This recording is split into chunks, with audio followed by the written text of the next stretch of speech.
Hi guys Bamakhata তৰুণ সংঘৰ উপহাৰ কুপনলৈ আপোনাক স্বাগতম। ইয়াত দেখা পাইছেনে অডি গাড়ী, আপোনালোকে 100 টকাৰ টিকেট কাটক আৰু অডি গাড়ীখন লৈ যাওক। ইয়াত দেখা পাইছেনে বহুতে আহি আছে, এটা দুটা টিকেট কাটি আছে, দেখা পাইছেনে। আৰু ময়ো আজি আপোনালোক দেখাই দিম গোটেই উপহাৰ কুপনৰ খেলখন আজি আপোনালোক দেখাই দিম।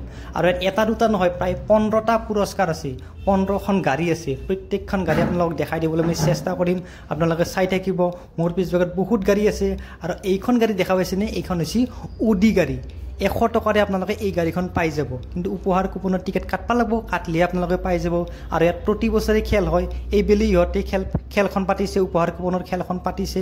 দেখা পাইছেনে এইখন অডি আছে, চুইফ্ট আছে, এইখন ভাৰ্নাৰ আছে, আৰু এইখন চুইফ্ট আছে, আৰু এইখন ৱেগানাৰ আছে। বহুতকেইখন গাড়ী আছে, আপোনালোক কৈ শেষ কৰিব নোৱাৰিম। দেখা পাইছেনে গাইজ, আৰু বহুতে আহি আছে, উপহাৰ কুপনৰ টিকট সংগ্ৰহ কৰি আছে। দেখা পাইছেনে গাইজ, এইটোৱে মিনি ব্লগ। ভিডিঅ'টো সম্পূৰ্ণকৈ চোৱাৰ বাবে বহুত বহুত ধন্যবাদ।